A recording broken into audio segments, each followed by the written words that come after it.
Arthur was a boy with a family not decidedly dissimilar from any other family of his time. Arthur was one third of a typical small household that included himself along with his mother and father.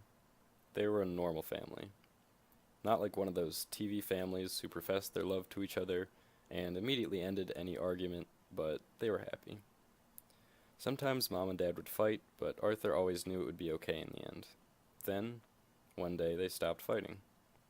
Although Arthur knew the fighting wasn't that bad, he still enjoyed these more peaceful days.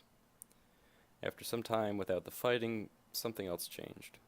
Instead of staying in and watching football or some other show, the family started going out. They'd have picnics, visit the zoo, or go visit the nearby lake. After some more time like this, it all suddenly stopped. Something had happened to Dad. Arthur didn't really know what had happened. Mom said Dad was having a hard time, but he would be okay. Sometimes Arthur would hear Mom crying. Then Dad was gone. There was a lot of crying. Crying at the hospital, at the funeral, at home. Everyone was crying. Arthur and Mom cried the most. Arthur was sad and lonely and confused, and he missed Dad. And he missed Mom too.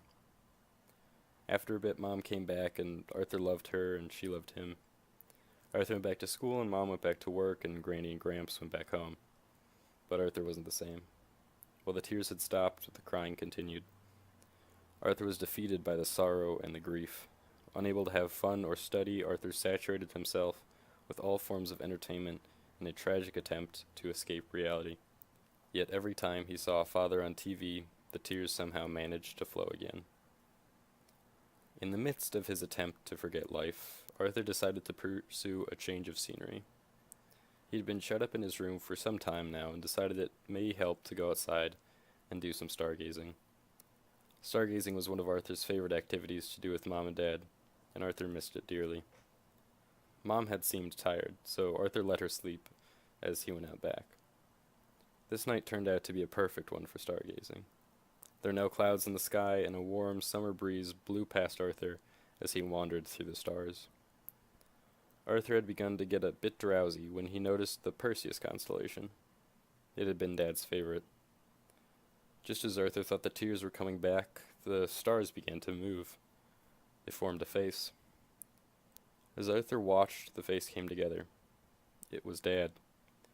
Then the stars spoke to him. It was Dad's voice. Arthur was so startled by what was going on that all he could sputter out was, "Are you my dad?" "Yes and no," said the stars. "I am your father, as you remember me, a projection of your own mind."